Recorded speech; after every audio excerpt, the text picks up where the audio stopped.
Let's check out the helicopter that refuses to crash. This is the flybarless beginner helicopter. It is around $40. It comes with a 6-axis gyro on board. And the E119 is also sporting 249mm blades, a 0615 tail motor, and just underneath that canopy right there, you have flight controller and Futaba FHSS receiver option port there. You can add your own. It looks like full-size little mini servos and an 8520 coreless motor, which is pretty sweet. Not super powerful, which is good for the beginners. And an Eachine 1S 350 milliamp battery is going to get us a 15-minute flight time, which is kind of amazing. And also a 2.4 transmitter. This transmitter was actually pretty nice. It'll get you out there around 100 meters, but this helicopter is pretty small, so you probably won't be able to fly it that far. It also has a debugging button. You want to use that before you take off. And high and low rates make it fly slower or faster. So let's go ahead and get it up in the air now and do a flight test. Alright guys, let's go ahead and throttle up and get it up in the air. The first thing you want to do is learn how to hover. If you're brand new to flying helicopters, give it a good bit of throttle when you come up. You probably want to give it over half throttle to just get it up in the air off the ground, because if you kind of just slowly do it, RC helicopters have this thing where they have a tendency to kind of like fall over to the side. And I've been flying helicopters now for about 15 years, and so many beginners getting into it always said, oh, I think something's wrong with my copter. It's just falling over to the side when I go to take off. And sometimes that can be other issues in the helicopter, but generally it's a throttle issue. So you want enough throttle on takeoff, long story short. But this is interesting because it does have two rates, and in the RC and the hobby community we call this dual rates, high and low rate. So on your low rate, the low rate setting, it lets you hover real easily like this. And there's a little bit of wind today. You want to be choosy about the day you fly it also. Obviously you want a low wind situation. You could fly this little heli in a gymnasium also if you want to just totally avoid the wind and practice your hovering. The 6-axis gyro is kind of helping me out right here, so it's helping me stay level and it's not letting me do any flips or any rolls, so you don't have to worry about that for your first helicopter. And that's basically what this is. So I just practiced a little landing there now. And now I'm going to go into the higher rate mode, and we're going to play around with that. And it's going to go a little bit faster now. It's going to give me a little more pitch forward and backwards. Just playing around with that, seeing how it does. See, it's not letting me flip over or roll into the ground.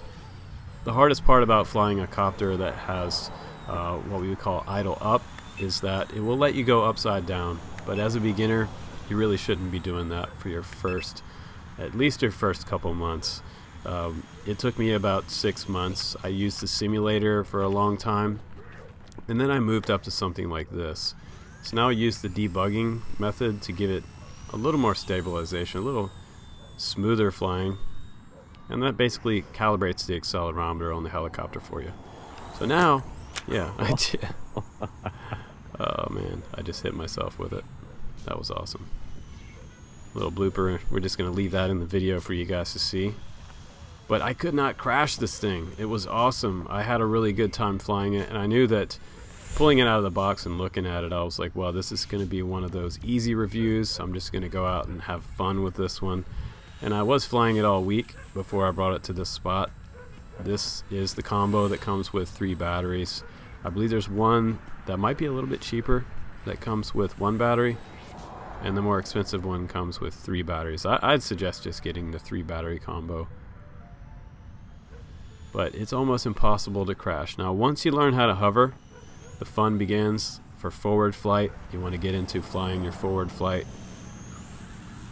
And forward flight is kind of a fun thing to get into, but you can get in trouble even with this kind of little heli. But I was also surprised at the E119 how fast it is. There's the tail spin there, a little yaw action. Now I'm going to do another takeoff for you guys. I'm going to get into some more forward flight. But I love the way that this helicopter looks in the air. Doesn't it look cool? The canopy is perfect for beginners because even when I got better at flying 3D, I always used really bright canopies, and they were smart to put this orange canopy on there. Right there, I kind of dipped low to the ground, almost wiping out. And I got a little bit playful here, and I wanted to practice some funnels with this because you can fly it around in a circle around you and not have to worry about it hitting you. It doesn't really hurt when you hit you, but be careful, of course.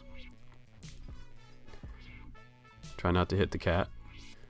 But it's hovering pretty good, even with a little bit of wind to my back. Nice, that's the punch out you're going to get right there.